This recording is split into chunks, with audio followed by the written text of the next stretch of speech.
сравнении с 9-й пятилеткой увеличился также на 47% против 21% по плану.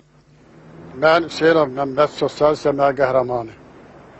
Tikinti işçisiyəm. Respublikamızda çox rəhbər görmüşəm. Amma Heydər Əliyev kimi tikintiyə fikir verən, tələbkar rəhbər görməmişəm.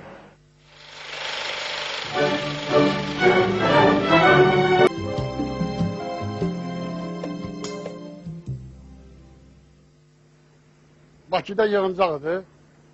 O yığıncaqda mən çıxış eləməliydim. Mənə tapşırıq verilmişdi. Tapşırıq üzrə çıxış edirdim. Əlimdə 3 varaq kağız. 2 varağı oxuyandan sonra zalda nəsə canlanma əmələ gəldi.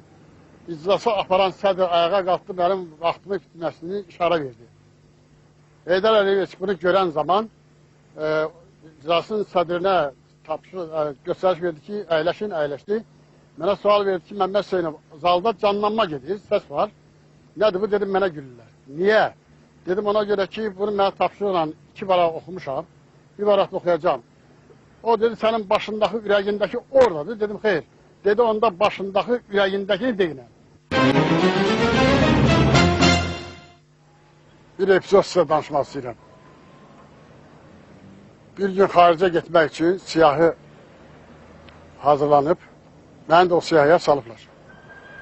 Mən isə masalda görüşdəydim. O görüşdən məni çağırıb getdilər, Heydər Əliyevin yanına. Heydər Əliyev mənə dedi ki, siz haradasınız? Axı, sizi axtarırlar.